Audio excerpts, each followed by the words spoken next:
Darkcast Network, the light shines brightest on our indie podcasts. We are Wendy and Beth, and we host the podcast Fruit Loop Serial Killers of Color. Tell the people about the show, Wendy. Well, happy to. As you might have guessed by now, our show focuses on serial killers of color. We decided to make this the focus of our show because most of the podcasts that we listen to focused on whole white serial killers, also male, cisgender, hetero serial killers. And we thought the space could use a little spice, a little diversity. Yeah, and we believe that the victim stories are important. Many of the victims are also BIPOC folks, and the media just doesn't focus on these people. We also get plenty of opportunities to discuss race relations, systemic oppression, policing, history, and culture. We learn something new every day, and we hope that you do too. Join us as we tell the fascinating stories of these crimes that often go untold by the mainstream media. Subscribe or download Fruit Loop Serial Killers of Color now on iTunes, Spotify, Podbean, or wherever you get your podcasts. Look alive, y'all. It's crazy out there. In 2015, 19-year-old Katelin Akens had graduated high school and was getting ready to start a new life. The teenager fell in love and left her small Virginia town to move across the country to Arizona with her fiancé. She was living her life and making changes, but when her sister gave birth to a son that December, Katelin immediately flew home to meet her new nephew. The trip was a short one, only about 4 days. She had a plane ticket back to Arizona on December 5th, but she never made it to the airport. 6 years later, Katelin still hasn't been found, but her family believes they know exactly who knows the full story. When a person goes missing, there's a special kind of pain in the not knowing. I want to tell the stories of those who never came home. I want to tell you the story of Katelin Akens. I'm Kona Gallagher. And I'm Ethan Flick. And this is And Then They Were Gone.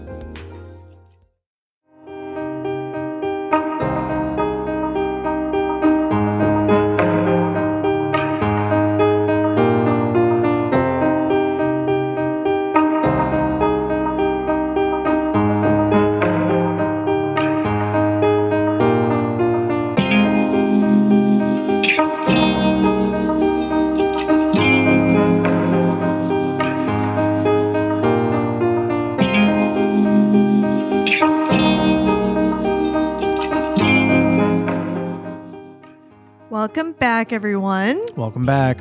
Thank you for joining us once again. We are deep into season 3 now, by which I mean episode 2. Yeah, I was going to say, are we doing things out of order? No, we're not. So yes, thank you so much. I do want to give a shout out to the True Crime Podcast subreddit because you sent me that link, which I did not know you stalked Reddit. It's just because I don't think you even have a Reddit account. I don't. I somehow set it up that I get emails. Oh. When about true crime. Oh, interesting. When that pops up. So somebody posted on there. They're like, does anyone know where it went? And then they were gone. Is coming back. It seems like they're on an extended hiatus. And what I love is the person who immediately commented, it's right there in their name. yeah. There were quite a few of those comments through the thread that was like, there's a clue. So thank you so much because that I very much enjoyed. But anyway, we are back. We're back next week. We're back again this week. Also, I don't feel like that was an extended hiatus. I mean, we took a month off over the holidays. Yeah. No, I guess maybe it was more. No, it was only a month, but yeah. So anyway, thank you for caring. Yeah. That we were gone. Yeah, absolutely. Thank you. But yeah, so we are back, and this week we are going to talk about a semi-local story to us because we are based in Virginia, and this one is just about 2 hours south, down in the like Stafford, Fredericksburg type area. Oh, I'm very familiar with that area. Exactly. So right down 95. So this is the story of Katelin Akens. Katelin Michelle Akens was born on September 2nd, 1996 in Indiana to Lisa Sullivan and Jason Akens. The couple had another daughter, Gabrielle, who goes by Gabby. But the relationship didn't last, and Katelin and Gabby's father exited their lives when Katelin was a toddler. Lisa moved her 2 kids to Spotsylvania, Virginia, where she met James Branton. James was an insurance agent for Geico, and the pair married when Katelin was 7. And by the way, like, Geico is a huge employer here, because what I never knew is that they started as like a federal insurance agency, didn't they? The name Government Insurance Employees Company didn't give that away? Nobody knows that's what Geico stands for. That is not a thing. That's not common knowledge. But that's what it stands for. Okay, I'm not saying that. Nobody knows that, though, you dork. Government Employees Insurance Company. Right. So, like, everybody around here works for Geico. I know. When I first moved to this area, I actually lived in Fredericksburg with 2 friends from college, and they worked at Geico. Oh, yeah. And there's like a Geico training center right by here. Like, it's a whole thing. So James was the only father who the girls had ever known. And so even though he and Lisa divorced after 6 years of marriage, he was still in their lives. He was there for birthdays, holidays, graduations, things like that. But according to an interview with one of Katelin's good friends, Kevin Eastridge, that he gave to Crime Watch Daily, the relationship between Katelin and her stepfather was not always easy. While she never told Kevin that James had like physically abused her or anything like that, she did say that he was verbally abusive. Katelin was extremely intelligent and a hard worker. She always had jobs. And at one point, she was even working at a local Wawa with her mother, Lisa. She also managed to graduate high school when she was 16. Wow, really? Yeah. Yeah, like she was smart and just ready to go. Even though she was driven, she was still like a bit of a free spirit. She had plenty of boyfriends and eventually a girlfriend. It was this girlfriend, a woman named Amber Rios, to whom she would eventually be engaged. 10 days after her 18th birthday, which does seem like very, like, when I first read this, I was like, oh my gosh, she just, like, 10 days after her 18th birthday, Katelin moved to Arizona to start her new life with her fiance. But you got to think, by her 18th birthday, she's been out of high school for 2 years. Oh, right. Yeah. You know? Yeah. So, like, even though that seems like very sudden and very, like, young, I mean, it is. Yes. But when you graduate high school at 16, I feel like your timeline kind of shifts a little bit. Right. So this would have been in September of 2014. I don't have a lot of information about how Katelin and Amber spent the next year, but by the time she was coming back to Virginia to meet her new nephew, she had decided on cosmetology school for her next step. And one of the things she needed to do while she was home visiting was to get her high school diploma because she needed that in order to enroll. And you don't mean, you meaning like getting her transcripts and... No, she physically got her high school diploma, like the framed whatever. I don't know, but yes, that's what she got. Okay.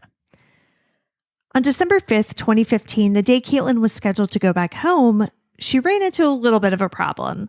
She didn't have anyone to take her to the airport. Lisa had to work all day, and presumably Gabby wasn't available. And it would have been hard to find someone just randomly because where they were in the Stafford area was not at all close to National Airport where Katelin was flying out of. It's over an hour away. And honestly, like a really terrible drive. Yeah. And it's also important to note that there's not a good public transportation system on 95. Yeah, and that's actually, yes, another big component of that. Because, yeah, there aren't any public transportation options, and like taking a cab would have been incredibly expensive. Yeah. So, yeah, you really had to get somebody to drive you, and nobody wants to make that drive. You're also being generous at saying it's an hour. Very generous. It's an hour if it's the middle of the night and there's no other cars on the road. Yeah. But the minute 95 gets congested, now you're talking an hour and a half to 2 hours. Yeah. So just for all of you who aren't from around here to kind of put this in perspective, if you heard about, for instance, Senator Tim Kaine, who got stuck on 95 for 27 hours when we had some snow about a week or two ago. Some snow. Some. Not even a lot. Yeah, right. It was definitely more down there, but like that's where he got stuck. So it was actually right around this area on 95, this like Fredericksburg, Stafford area that like everything shut down and it was just like a whole snowpocalypse and everybody got stuck on 95 for literally 27 hours. And while that is not common, it is common to sit on 95 for an hour and a half. Yeah, for sure. To get between Stafford and DC. Yeah, it's again, not a pleasant road at all. So Lisa ended up calling her ex-husband, James, to help out. According to an interview Lisa gave to Crime Watch Daily, James was basically her last choice, but like they were desperate because again, nobody wants to make that drive. James said that he could take Katelin to the airport, but he had to be at work at 3 that day, and Caitlin's flight was at 5:40, so he was like, yeah, I'll take her, but I just have to get her out there early, and she could just hang out until her flight. So, like, that was fine, not a big deal at all. So Lisa dropped Katelin off at James's house on her way to work, which was around 9:30 a.m. So the idea at that point was this. Basically, Katelin hangs out at James's house until they went to the airport. He would take her to the airport and then go to work by 3. So Lisa goes to work thinking everything's going to be fine. James has basically all day to get Katelin to the airport. Like, Katelin has her suitcase, her diploma, her ID, her tickets, everything she needs. At 1:52 that afternoon, James even texted Lisa and said, I dropped Katelin off. So Lisa's like, all right, cool. And the pair continues to text. Lisa says, okay, thank you. How is traffic? James responded, not bad. But then he says something weird. He says, quote, I dropped her off at the Springfield metro station. She was going to take the metro to the airport since there's a stop at Reagan, end quote. So there is a stop at both of those locations, but why didn't he take her all the way to the airport? Yeah. Like, that's what Lisa was wondering, because it's so weird. And, so that's alarm. Also, the distance between Springfield Metro and DCA Metro, Reagan Airport. It's like 8 minutes of a drive, yes. Yeah. But it's a much longer metro commute. So like that wouldn't save time unless traffic was terrible. Right. Yeah. No. So it was the middle, like, yes, traffic's never great, but again, we're talking 1:52 in the afternoon. Like, right. This is not rush hour. Yeah. But yeah, so there was no logical reason for that because yes, driving wise, it's not far. Right. So Lisa definitely found this odd, and like alarm bells kind of started going off because that particular metro station, the Franconia Springfield station, is only 2 stops away from the airport. And it's by Springfield Town Center. So it's not like it doesn't make any sense, but for those of you who are unfamiliar with the Northern Virginia, DC area, like, the metro sucks. It is the worst public transportation system I've personally ever been on. I hate it. I hate everything about it. So I would not willingly go on there, and I'm relatively familiar with it, but Katelin, being from the Stafford area, like way down south, was not at all familiar with the metro system. And like, she'd never been to Springfield. So she didn't know the Springfield Mall, which is where James like said he dropped her off. Like, why? She wouldn't have even known that was there, much less that it was 2 stops away from the airport. Like, it was just so strange. The thing that I hate about the metro is that it's not like the subway in New York where you buy a ticket and then you can just go wherever you want to go. Like, the metro here is like, it's different fares based on different destinations. And now they have like the whole smart card thing. Like, I don't know. It's just very unintuitive. And if you're not familiar with it, it's just, to me, way more effort than it's worth. I mean, yeah, I agree. I rode the metro for years when I first moved here, and it's awful. It is. And that's like when you do it regularly. So imagine never going on the metro, never being in Springfield, trying to get to the airport for a flight. Where did he work? Like, so I'm wondering if he worked in Geico, I believe, in Fredericksburg. Oh, yeah. Okay. That doesn't make any sense. I was thinking that So I maybe, don't think he worked in like the DC. yeah, I was thinking that maybe he dropped her off there because that was like more on his way to work. Right. But no, I believe that he worked, if not in the Fredericksburg branch that you're thinking of, like I think that he did work like closer to home. I do not believe he commuted into the city. Yeah, that doesn't make any sense. No, none of it makes any sense. But, like, okay, so the Springfield Mall is a relatively nice mall, even now when malls are basically dying across the country. Like, it's still pretty decent. I was there maybe, I don't know, like right before COVID, and like it's still pretty good. And so I can understand wanting to kill some time there instead of the airport. But again, like Lisa doesn't even think that Katelin knew that Springfield Mall existed. It's not like it's not the Mall of America. Like, it's not some famous mall. Like, there's no reason Katelin would have even known it was a thing. Did he explain any of this in the text messages to her? No. So she just left it at that Katelin was dropped off at the Springfield Mall. Yeah. Dropped off the Springfield Mall, gonna take the metro, 2 stops to the airport. And then she just left it alone and didn't like ask why? Not at that point, no. Okay. Because at that point, she was like, okay, this is really weird, but she didn't necessarily know that something was wrong. Because again, her flight wasn't until 5:40 that night.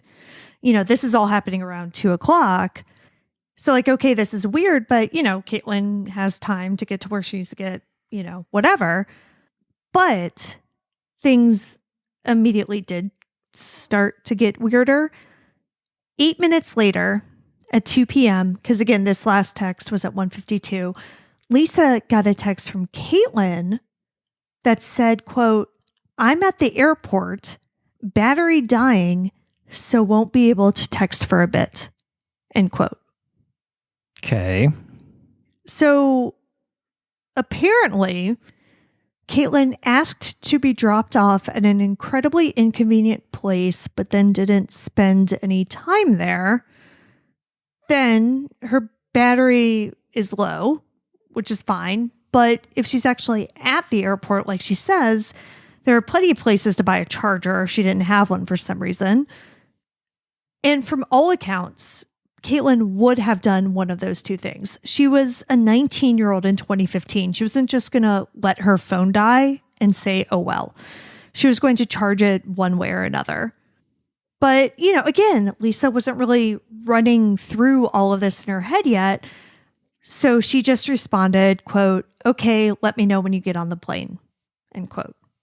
Despite the fact that, again, it was 8 minutes later and there's no physical way to get to the airport in 8 minutes from the Franconia Springfield metro station.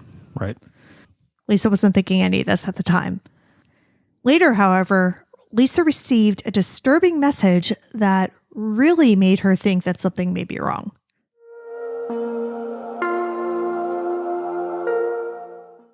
We are very excited to announce that this episode is sponsored by Podcorn. Podcorn is a marketplace connecting podcasters to amazing podcast sponsorship opportunities such as host-read ads, which is what this is, interview segments, topical discussions, and more. They are actually integrated with our podcasting host, and so I've been able to get on there and take a look at a lot of really cool sponsorship opportunities that might fit with our podcast. So we can really pick and choose sponsors that kind of work with us. And since, a lot of my indie podcast family listens to this, I know that they would definitely be interested in learning about Podcorn if they don't already know. It's great because there's no middleman and you can be any size podcast. They have opportunities for small podcasters too. They can support the indie podcast community and help you monetize your podcast. They're here to support you and make sure that you're compensated. It's easy to use. It's easy to find the brands you want to do. Like, honestly, I have nothing but good things to say. If you are interested in seeing how they can help grow your podcast, please click the link in my show notes to sign up for Podcorn and start browsing sponsorship opportunities today. Again, Thank you to Podcorn for sponsoring this episode, and let's get back to the show.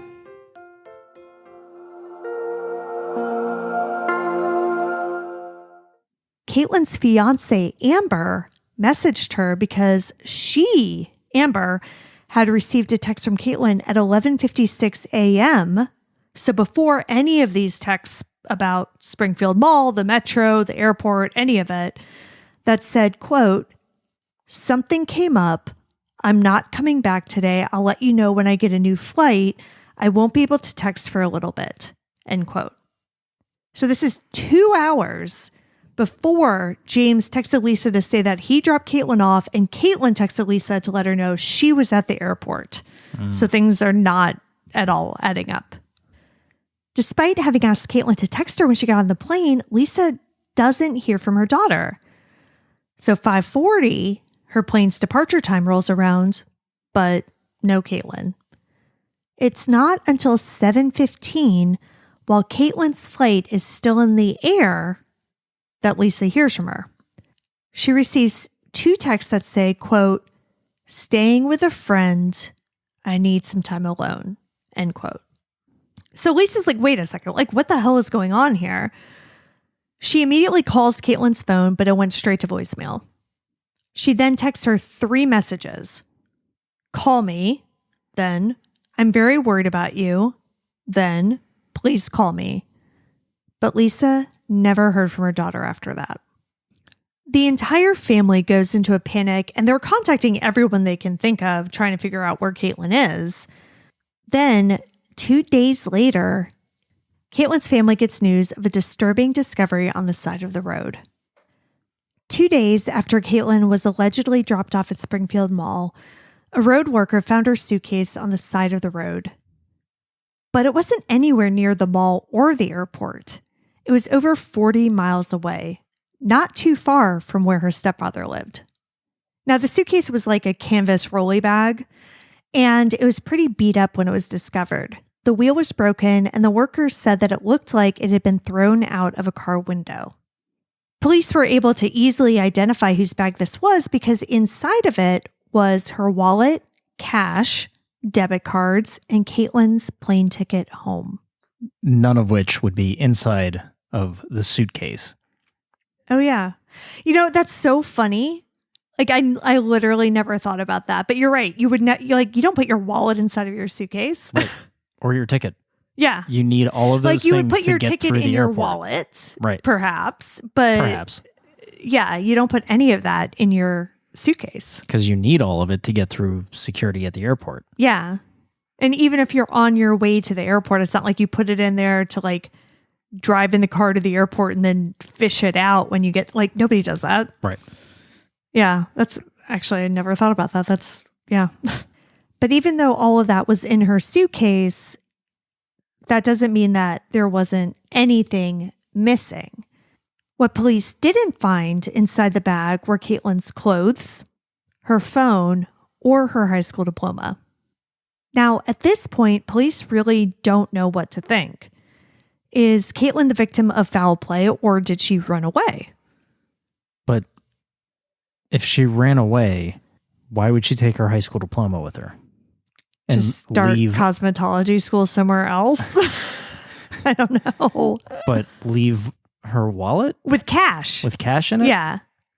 Doesn't seem like she ran away. Yeah, and you're in her ID because, like, okay, let's say you wanted to use your high school diploma to do something, like you're going to need, like, if that's the name you're going to go by. Right.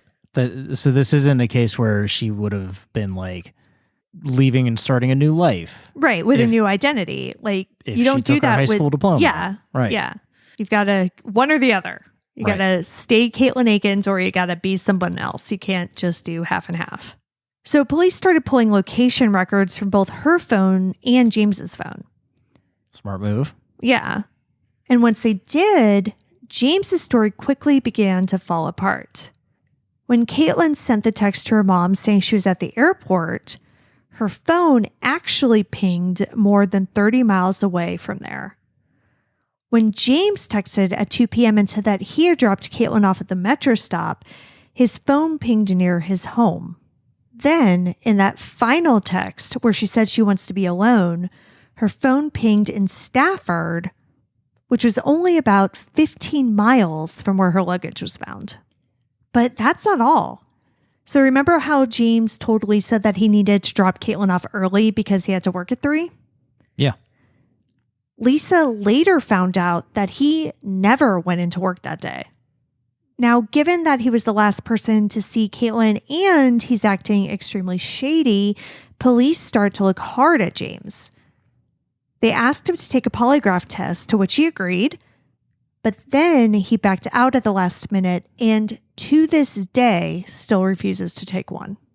Police also pulled surveillance footage at the metro stop, Springfield Mall, and at the airport. And I don't know about surveillance at Springfield Mall, but there's a good amount of surveillance at metro stops and definitely at the airport. They pulled surveillance from all of these places. And again, airports, heavily surveilled. We are in a post 9/11 world. Right. But James's car was not seen at any of these locations, and Katelin herself was also not seen anywhere.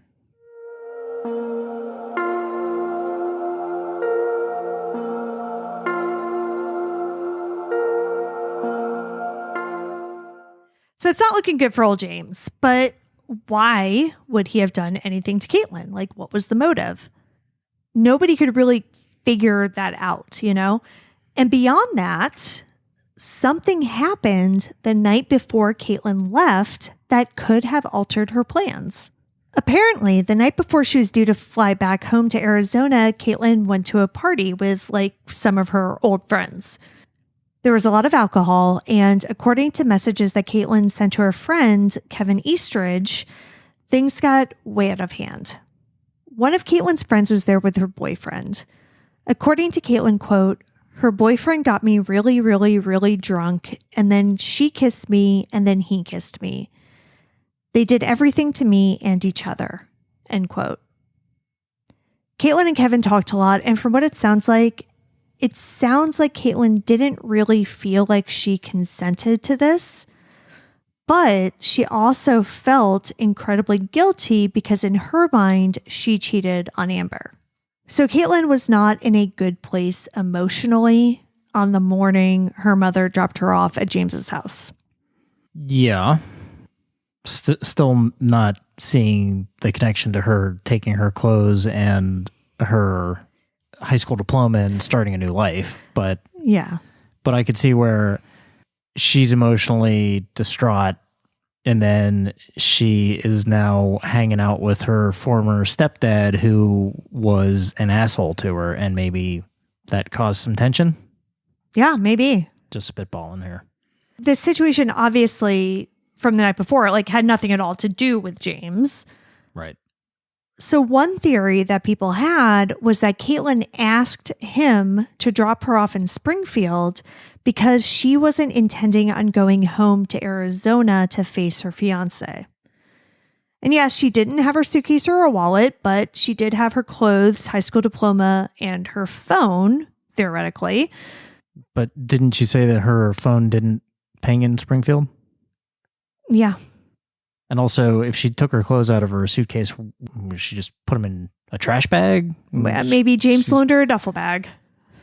But why? I mean, yeah, I don't know. What would be the point of ditching her suitcase with a wallet and cash in it and taking most of the other contents out, if not all of the other contents out?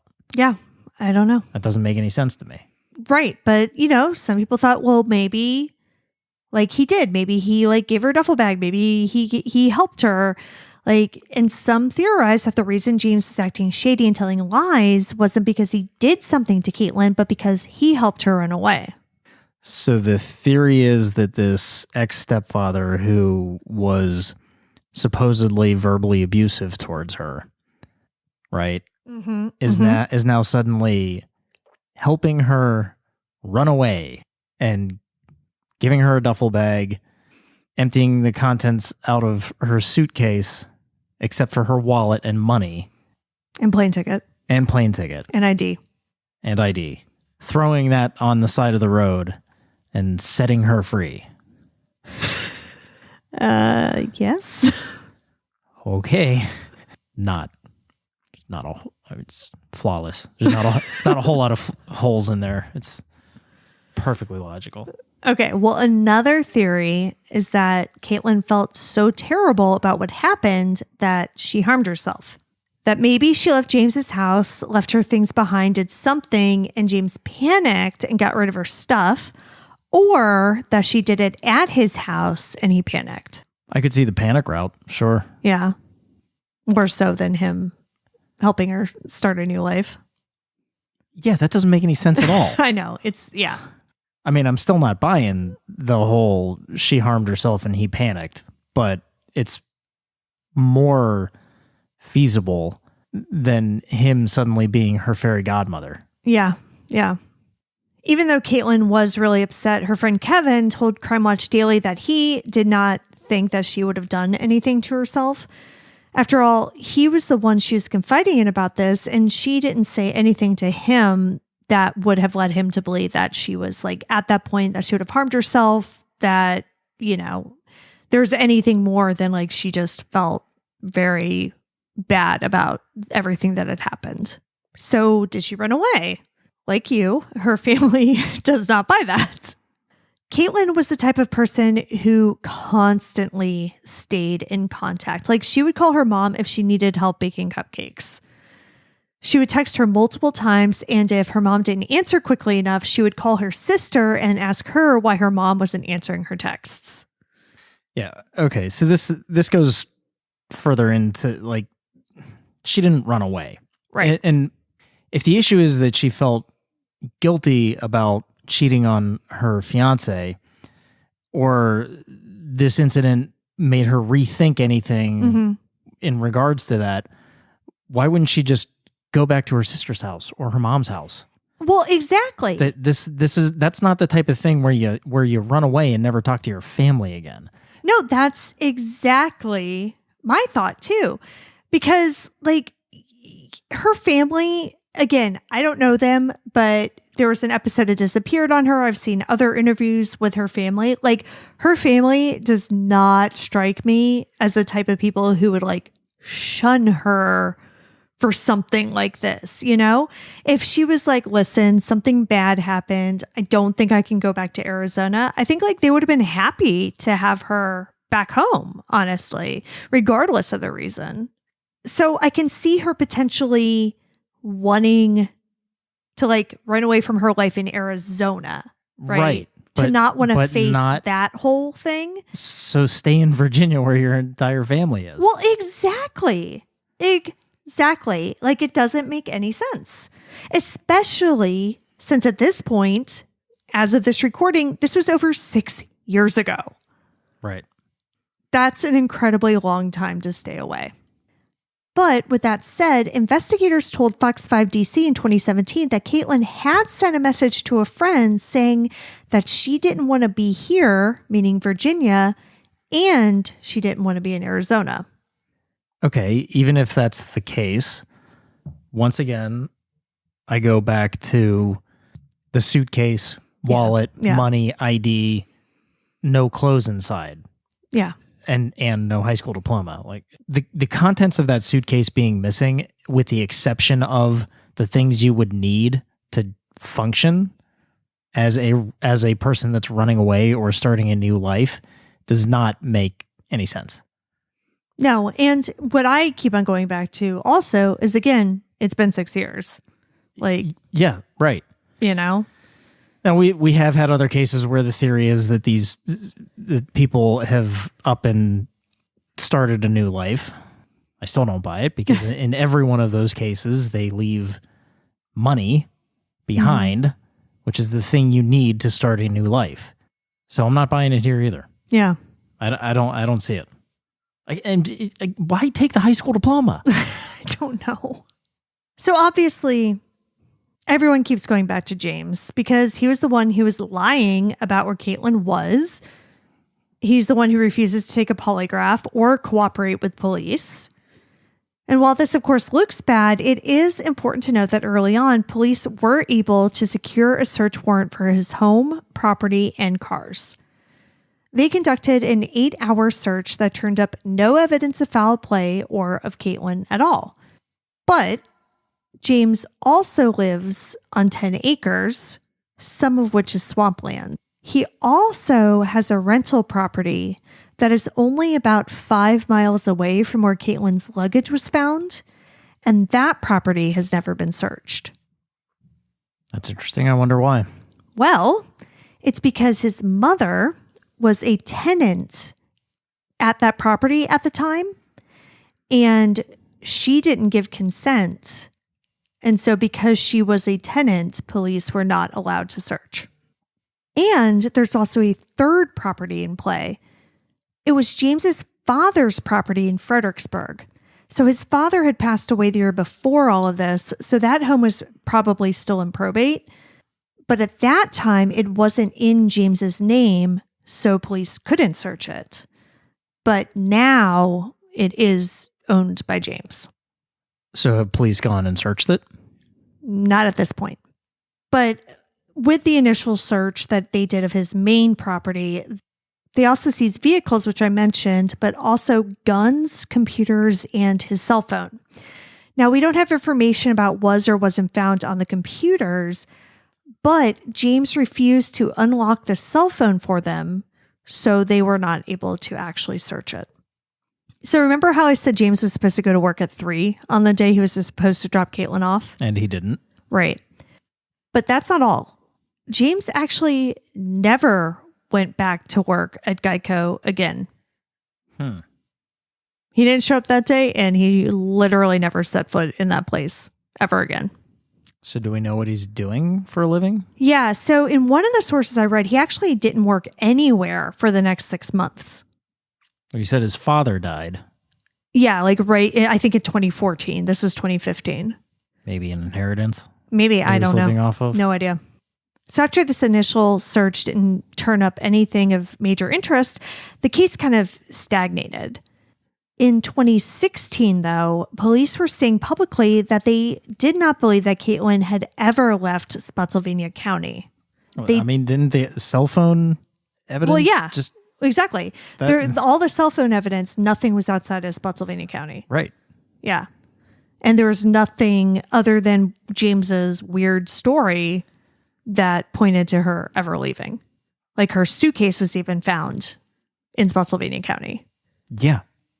You said 5 miles from where his mother was renting a house from him. Mm-hmm. Co-conspirator. Yeah, but they didn't have enough evidence at the time to make a case. So one of the reasons I decided to cover this case now, because I've known about this for several years, it's because there's been at least some movement as of 2021. Okay. In December, as the 6th anniversary of Katelin's disappearance approached, the FBI announced that they were getting involved in the search. In Pursuit with John Walsh also recently did a segment on Katelin, which her family hopes will help get her name back into the public consciousness.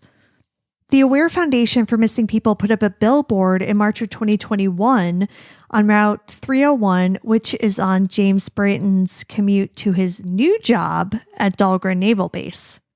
And much like the Trudy Appleby case that we covered in season 2, the police straight up said that they did it in order to hopefully embarrass him into cooperating with police. I love it. I absolutely love that tactic. Yeah. That's awesome. Katelin's mom, Lisa, told WUSA 9, quote, "Seeing her face up there, I'm hoping he sees it and has to think of that every day," end quote. It hasn't convinced him yet, but investigators say that they're still committed to the case. So I'm hoping that having the FBI become involved will be enough to push this case in the right direction. Katelin's nephew, the one who she came down to Virginia to meet, has just turned 6. He doesn't understand where his mother's sister is. Katelin's mother and her sister haven't given up hope, but like any family members of a missing person, they just want answers one way or the other. And they believe that James Brayton has those answers.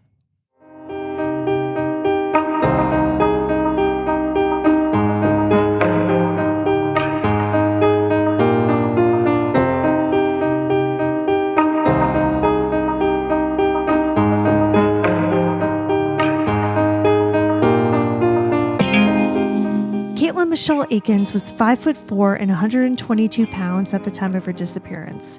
She is a white female with blonde hair and blue eyes. She has a tattoo of 5 blue butterflies on her left forearm and a tattoo of 3 red stars on the top of her foot. She wears glasses and her nose, lower lip, and belly button are pierced. She has gauge piercings in her ears. She was last seen wearing black pants, pecan black Vans, tennis shoes, and a Bass Pro Shop fleece pullover. Katelin was 19 years old when she went missing. She would be 25 today. If you have any information on Katelin Akens' whereabouts, please contact the Spotsylvania County Sheriff's Office at 540-582-7115. You can see all the sources for this episode along with photos and videos at our website, andthentheyweregone.com. And be sure to follow us on social, and Then They Were Gone Pod on Facebook and at ATTWG Pod on Instagram, TikTok, and Twitter. If you like what we're doing, please subscribe and consider leaving a 5-star review on Apple Podcasts. It will help new listeners find us. And the more people that listen, the more chances we have of bringing someone home. And we'll see you here next week for a brand new episode. See you next week. And Then They Were Gone is hosted by Kona Gallagher and Ethan Flick. All research, writing, and editing is done by Kona Gallagher. Theme music is The Stork by Ketsa. Additional music is provided by Kai Engel. And Then They Were Gone is a Little Monster production. Hey, you can do it!